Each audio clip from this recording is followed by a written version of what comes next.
देखिए, एआई की चर्चा हर तरफ हो रही है और चैट जीपीटी की कुछ ज़्यादा ही हो रही है।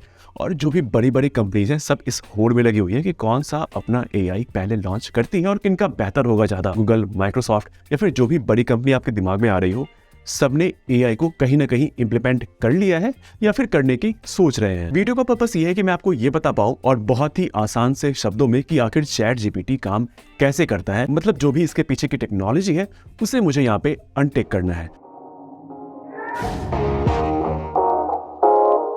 चैट जीपीटी जो है वो आपको जीपीटी के ऊपर काम करता है और मोर प्रिसाइजली यहाँ पे जीपीटी 3.5 के ऊपर काम करता है। जब यहाँ पे 3.5 है तो उसके पहले 3 भी आया था, इसके पहले 2 भी आया था और इसके पहले 1 भी आया था। तो मतलब जीपीटी का फाइन ट्यून वर्जन जीपीटी 2, इसका फाइन ट्यून 3, इसका फाइन ट्यून जीपीटी 3.5 और इससे यहाँ पे फाइन ट्यून करके चैट जीपीटी ने जीपीटी 3.5 का यूज किया है। और अगर यहाँ पे जीपीटी के फुल फॉर्म की बात कर लो तो यहाँ पे जी का मतलब है जनरेटिव, पी का मतलब है प्री ट्रेन्ड और टी का मतलब है ट्रांसफॉर्मर। अब यहाँ पे जनरेटिव का मतलब ये होता है कि जो भी हम लोग का नेचुरल लैंग्वेज है वो यहाँ पे जनरेट कर पाए। पी का मतलब यहाँ पे प्री ट्रेन्ड से है। प्री ट्रेन्ड का मतलब ये है कि अगर आप किसी एग्जाम के अंदर बैठते हैं या फिर अगर आप स्कूल कॉलेज में हैं और बस आपको 5 सवालों का उत्तर आंसर करना है तो आप इसके लिए पूरी बुक को पढ़ते हैं या फिर जो भी रेफरेंस बुक होता है आप उसे भी पढ़ते हैं। तो मतलब आप किसी एग्जाम के लिए प्री ट्रेन्ड होते हैं। तो यहाँ पे पी का मतलब यानी कि प्री ट्रेन्ड का मतलब यही है। और ट्रांसफॉर्मर जो है वो आपको मशीन लर्निंग का आर्किटेक्चर है यहाँ पे। अब आते हैं कि इसे यहाँ पे ट्रेन कैसे किया जाता है। तो जो भी इंटरनेट पे डेटा है, जो भी कन्वर्सेशन यहाँ पे इंटरनेट के ऊपर ओपन है, जो खुला हुआ है, वो इसके अंदर इसे सिखाया और पढ़ाया गया और इसकी हेल्प से इसे प्री ट्रेन किया गया, इसे यहाँ पे ट्रेनिंग दी गई। अगर अभी भी आप इसको लेके क्लियर नहीं है तो यहाँ पे थोड़ा सा और डीप चलते हैं और समझते इसे और आसान सी भाषा में। तो यहाँ पे 2 मेन चीज होती है, चाहे वो चैट जीपीटी को लेके हो या फिर जो भी एआई इस तरह का काम करने वाला है। तो ये 2 चीजें यहाँ पे कॉमन होती हैं। पहला सुपरवाइज्ड लर्निंग और दूसरा यहाँ पे होता है RLHF। इसका फुल फॉर्म यहाँ पे होता है reinforcement learning through human feedback. तो यहाँ पे जो सुपरवाइज्ड लर्निंग है वो इसे समझते हैं आसान सी भाषा में कि जो टीचर है वो चाहता है कि जो स्टूडेंट है, जो बच्चा है, वो सीख पाए कि लेटर राइटिंग कैसे होती है। तो वो उसके लिए क्या करता है कि बच्चे को 5, 10, 15, 50 पहले से लिखे हुए लेटर को देता है और बोलता है कि तुम इसे पढ़ लो, इसे देख लो। और यही तरीका है लेटर राइटिंग का। तो बच्चा पहले उसे देखता है, पढ़ता है और सीख लेता है 50 लेटर के बाद कि हाँ, लेटर राइटिंग का यही फॉर्मेट है, ऐसे ही लिखा जाता है।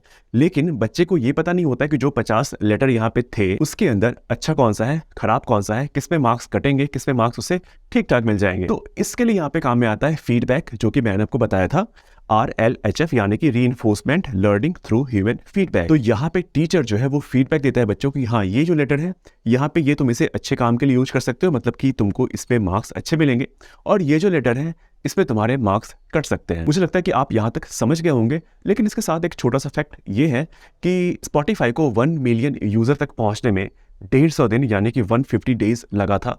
वहीं आपको इंस्टाग्राम को 1 मिलियन यूजर तक पहुंचने में 75 डेज लगा था। और अगला सवाल आपके लिए ये है कि चैट जीपीटी को 1 मिलियन यूजर तक पहुंचने में कितना दिन लगा। आप नीचे मुझे कमेंट करें। आई होप कि आपने अपना नीचे आंसर दिया होगा। तो इसका आंसर है 5 दिन। मात्र 5 दिन में चैट जीपीटी 1 मिलियन यूजर तक पहुंच चुका था। अब आते हैं आपके आखिरी सवाल पे, जो आपके अंदर चल रहा होगा कि आखिर चैट जीपीटी सारे सवालों का आंसर दे कैसे पाता है।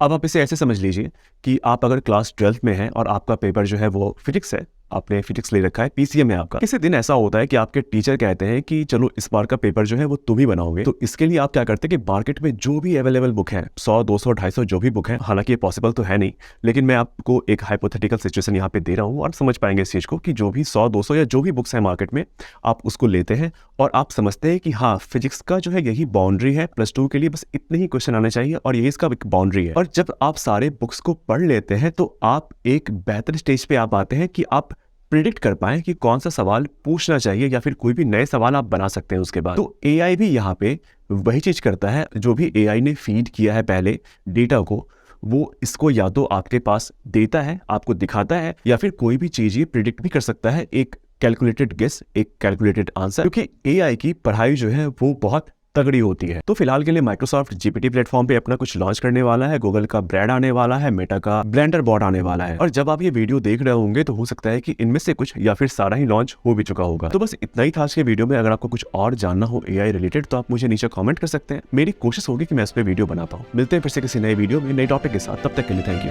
धन्यवाद।